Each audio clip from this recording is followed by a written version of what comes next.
Hello student, chemistry novel में आपका फिर से स्वागत है। हमारी जो सॉल्यूशन चैप्टर की सीरीज शुरू हुई थी उसके अंदर हम देख रहे हैं सॉल्यूशन चैप्टर से संबंधित न्यूमेरिकल जो बिल्कुल एनसीईआरटी बुक से रिलेटेड हैं, जो कि आपको पता है कि बहुत ही इंपॉर्टेंट है। अगर आपको ये सारे कंटेंट समझ में आ रहे हैं स्टूडेंट, तो चैनल को लाइक कीजिए, शेयर कीजिए, सब्सक्राइब कीजिए ताकि आपको अगले वीडियो जल्दी मिलते रहें। स्टूडेंट, स्टार्ट करते हैं आज का न्यूमेरिकल। न्यूमेरिकल है स्टूडेंट, 298 केल्विन टेम्परेचर पर CO2 गैस की जल में विलेयता के लिए हेनरी स्थिरांक का मान दिया हुआ है।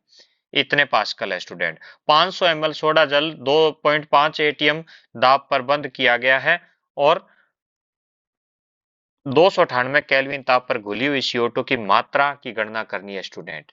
अब ध्यान देना, इसके अंदर क्या दिया हुआ है, आपको क्या कैलकुलेट क्या करना है। CO2 की विलेयता के लिए दिया हुआ हेनरी कांस्टेंट है। अगर आपने ध्यान से पढ़ा है न्यूमेरिकल को तो आप यहाँ समझ गए होंगे ये क्या दिया हुआ है, पास्कल में दिया हुआ है। तो 500 ml सोडा जल के अंदर, यानी ये जो पूरा पूरा सॉल्यूशन है, सोडा जल का मतलब यहाँ हो गया पूरा सॉल्यूशन है, वो 500 ml है। उसका जो प्रेशर, CO2 का जो प्रेशर रखा गया है वो 2.5 एटीएम। ध्यान देना स्टूडेंट, यहाँ एटीएम में दिया हुआ है। तो न्यूमेरिकल की सबसे बड़ी खास बात है कि आपको यूनिट सिस्टम सेम रखना है स्टूडेंट। तो हम यहाँ एटीएम को सबसे पहले तो पास्कल में चेंज करेंगे। और ये दिया हुआ क्या है स्टूडेंट, एक तरह से अगर रिप्रेजेंटेशन करूं तो PCO2 दिया हुआ है, यानी प्रेशर ऑफ CO2 दिया हुआ है। ठीक है सर। अगर बात करें तो ये न्यूमेरिकल में पूछ क्या रहा है, घुली हुई CO2 की मात्रा, यानी आप कितने ग्राम CO2 इसमें घुली हुई है। सर ग्राम में मात्रा निकालनी है।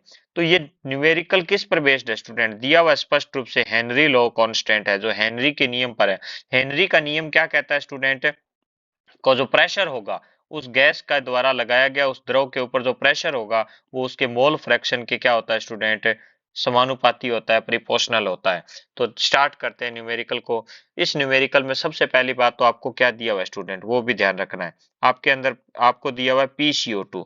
PCO2 का मतलब क्या हो गया, CO2 का प्रेशर दिया हुआ है। कितना दिया हुआ है स्टूडेंट, 2.5 एटीएम दिया हुआ है। ठीक है सर, 2.5 एटीएम है। तो आपको सबसे पहले इसको क्या करना है, 2.5 को मल्टीप्लाई करना है किससे, 1.0132 इंटू 10⁵ से। क्यों सर, क्योंकि ये वैल्यू किस में बदल जाती है एटीएम से, पास्कल में। अगर आप इसको कैलकुलेट करोगे तो 2.533125 इंटू 10⁵ क्या आ जाएगा, पास्कल किसकी वैल्यू आ जाएगी, प्रेशर ऑफ CO2 आ जाएगा। ठीक है सर, ये हमने कैलकुलेट कर लिया और हमारे पास PCO2 आ गया। अगली बात करें स्टूडेंट, तो आपको दूसरा जो दिया हुआ है वो क्या दिया हुआ है, KH का मान दिया हुआ है। KH की मान बात करें तो हेनरी कांस्टेंट दिया हुआ है, और हेनरी कांस्टेंट की वैल्यू कितनी दी है स्टूडेंट, 1.67 इंटू 10⁸ पास्कल। ठीक है सर, ये भी पास्कल में और ये वो पास्कल में हमने चेंज कर लिया। अगर मैं मोटे तौर पर बात करूं तो स्टूडेंट आपको कैलकुलेट क्या करना है, CO2 की ग्राम में मात्रा, CO2 की ग्राम में मात्रा। तो सर हेनरी नियम के अनुसार तो हमें पता है कि क्या होता है, P इक्वल टू क्या होता है, KH इंटू एक्स होता है।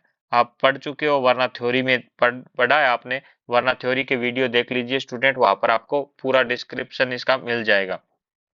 बात करें P बराबर क्या होता है, यानी प्रेशर क्या होता है, किस ये कि P किसका होगा स्टूडेंट, इस न्यूमेरिकल के अकॉर्डिंग CO2 का। और ये X भी क्या होगा, यानी मोल फ्रैक्शन भी क्या होगा, CO2 का। तो आपके आधे से ज्यादा प्रॉब्लम यहाँ हल हो गई स्टूडेंट। आपको क्या चाहिए, प्रेशर ऑफ CO2 चाहिए। बिल्कुल हमारे पास है sir pressure of CO2। X CO2 निकल जाएगा क्योंकि आपके पास हेनरी कांस्टेंट की वैल्यू है।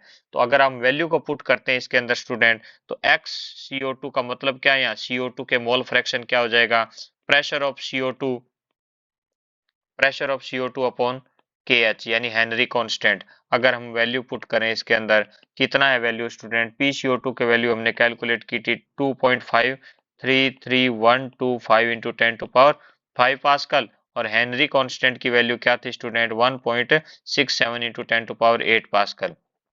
अगर आप इसको सॉल्व करते हैं स्टूडेंट तो आपके पास वैल्यू आएगी 0.00152।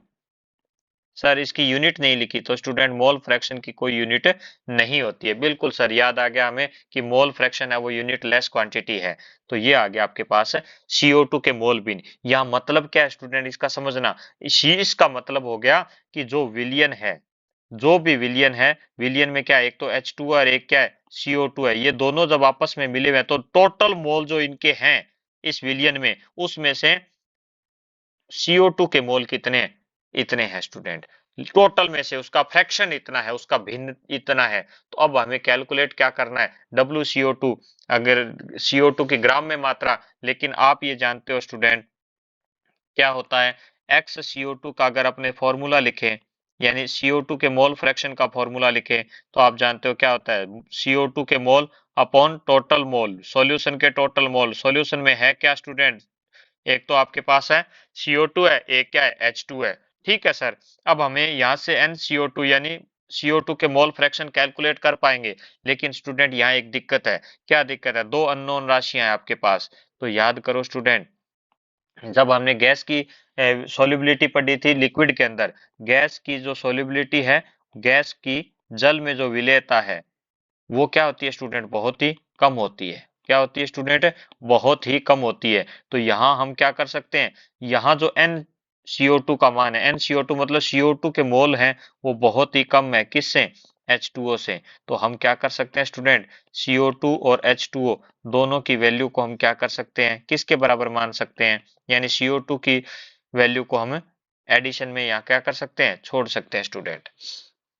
तो यहाँ आपके आधी प्रॉब्लम सॉल्व हो गई कि आपके पास अब जो नया फॉर्मूला बन गया, अगर आप ये लेते हो तो क्या आ गया स्टूडेंट, CO2 के मोल भिन्न क्या हो जाएगा, CO2 के मोल अपॉन H2O के मोल। अब दूसरी बात, अपने को H2O के मोल कैलकुलेट करने हैं, लेकिन स्टूडेंट अगर आपने न्यूमेरिकल को ध्यान से पढ़ा है तो आपको 500 ml यानी वॉल्यूम दिया हुआ है, वो भी किसका, सोडा वाटर का।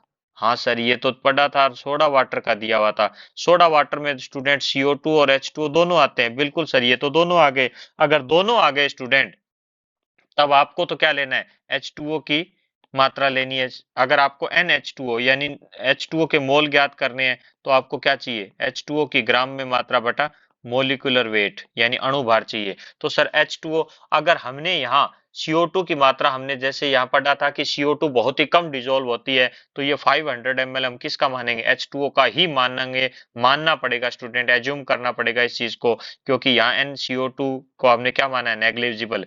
तो ये 500 ml है, अगर इसको ग्राम में चेंज करोगे तो वो लगभग 500 ग्राम के करीब ही आता है, 500 ग्राम के करीब ही आता है।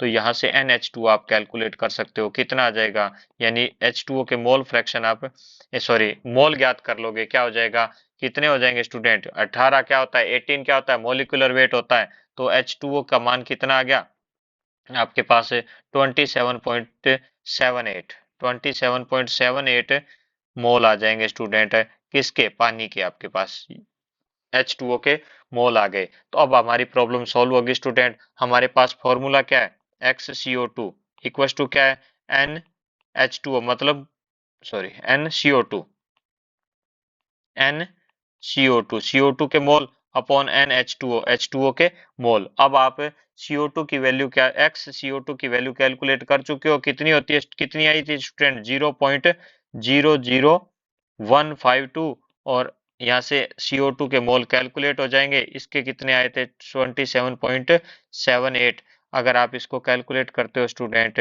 तो आपके पास 0.00152 इंटू 27.78 मल्टीप्लाई करने पर आपके पास जो उत्तर आता है स्टूडेंट, आंसर जो आएगा 0.042 मोल आएगा, किसके, CO2 के मोल। अब आपके पास, आपको ग्राम में मात्रा निकालनी है, लेकिन ग्राम में मात्रा के लिए बहुत इजी है स्टूडेंट। CO2 के मोल क्या होते हैं, CO2 की ग्राम में मात्रा बटा molecular weight of CO2। Molecular weight कितना होता है स्टूडेंट, आपको पता होना चाहिए, CO2 का मोलिकुलर वेट 44 होता है। वैल्यू पुट कर दो, आपके पास आंसर आ जाएगा, ये 44 यहाँ रखेंगे, तो आपके पास CO2 की ग्राम में मात्रा कितनी आ जाएगी स्टूडेंट, 44 इंटू 0.042, आपके पास वैल्यू जो आएगी वो आएगी 1.848 ग्राम। आई थिंक आपके ये न्यूमेरिकल समझ में आ गया होगा स्टूडेंट। CO2 की ग्राम में मात्रा हमें कैलकुलेट करनी थी, और CO2 की ग्राम में मात्रा हमारे पास आ गई।